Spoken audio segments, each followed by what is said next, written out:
आईला मारहाण केल्याने मुलाला राग येऊन त्याने रागाच्या भरात वडिलांना संपविल्याची धक्कादायक घटना 13 फेब्रुवारीच्या सकाळी भातकुली तालुक्यातील सायत या गावात घडली।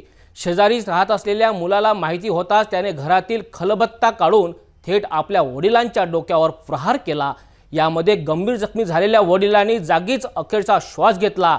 या प्रकरणात भातकुली पोलिसांनी मुलाविरुद्ध खुनाचा गुन्हा अखेर दाखल केला आहे। सुखी जीवन जगण्यासाठी शांत आणि प्रसन्न मन आवश्यक आहे। राग आणि संताप हे नकारात्मक भावना आहेत, ज्या आपल्या मन आणि शरीरावर विपरीत परिणाम करतात।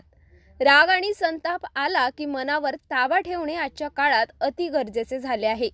नाहीतर क्षणभर रागाच्या भरात मनुष्याला आयुष्यभर चार भिंतीच्या आवारात वृद्धापकाळापर्यंत शिक्षा भोगावी लागत असते।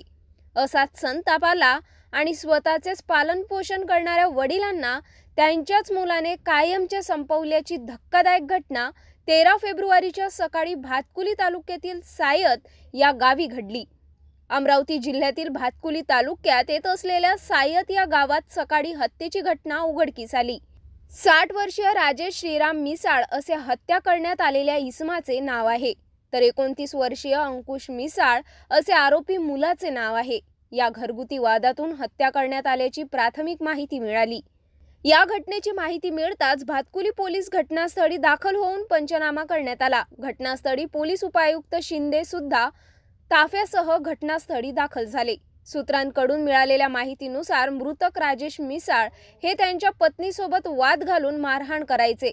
घटनेच्या दिवशी सुद्धा पत्नीला मारहाण केल्याने मुलाला ही माहिती कळताच त्याने धाव घेऊन रागाच्या भरात घरात असलेल्या खलबत्त्याने वडिलांच्या डोक्यावर वार केले। जबर हल्ल्यात मृतक रक्तबंबाळ होऊन जागीच गतप्राण झाले। या प्रकरणात पोलिसांनी मृतकाच्या पत्नीला सुद्धा चौकशीला ताब्यात घेतले।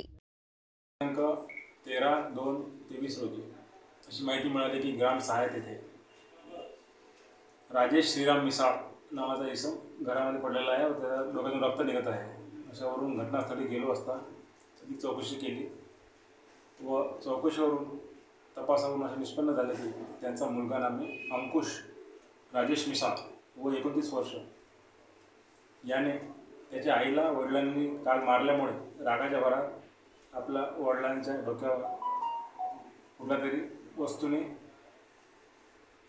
जखमी करून त्याचा मृत्यू घडवून आणला। अशा याच्यावरून सदर प्रकरणात गुन्हा नोंद होत आहे। मुलगा अंकुश राजेश मिसाळ याला ताब्यात घेतले आहे व आईला सुद्धा ताब्यात घेतले आहे। पुढील तपास सुरू आहे। या घटनेचा अधिक तपास भातकुली पोलीस निरीक्षक प्रवीण वांगे यांच्या नेतृत्वात पोलीस करीत आहेत।